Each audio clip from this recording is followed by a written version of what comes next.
We're down here in Mountain Home, Arkansas. As y'all can see, this sign right here is a picture of the place where I first heard the gospel back in 1997 and when I was baptized into Christ.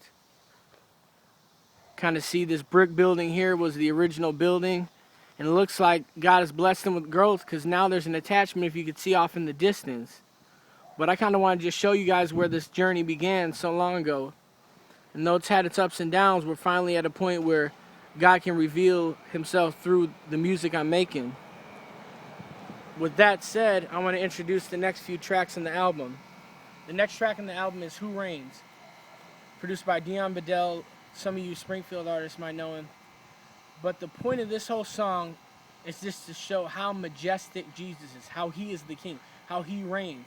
I'm going to take you through all the different ways about how Jesus is the Lord, okay? The next track on the album, Amalette, features my kids, Gabriel and Christopher, singing This Little Light of Mine.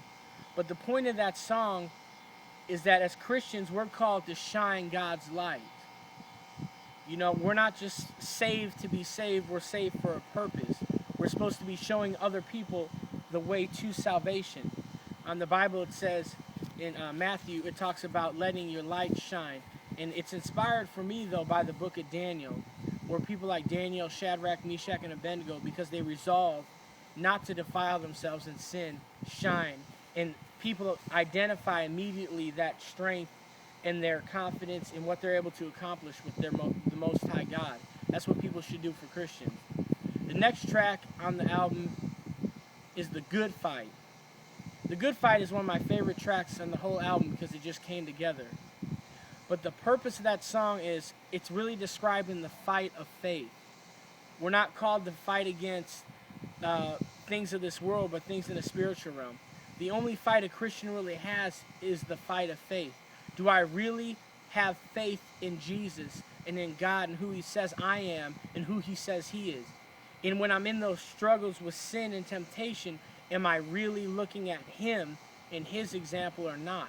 So it's that good fight. I'm going to encourage you all to be fighting that good fight, but that song is The Good Fight. And then track number 8 is Cycles. Now this is one of the most emotional songs in the album, and it's an older one that I debated even putting on the album, so I hope you all like it. The Holy Spirit led me to do it. But this is off the older stuff I was making. I made the music on this, and I really feel deeply about this. But this song is about multi-generational sin. The first verse is about a girl who's physically abused by her father and neglected because he's an alcoholic. The second verse is about that same dad when he was a child and the family he grew up in. And the third verse is about how Jesus can take both of those situations, and when we say enough's enough, can set down an anchor and change the whole family dynamic. So check out the next promo video coming soon. We're going to be talking about the next 4 tracks. It's your boy Worth signing off.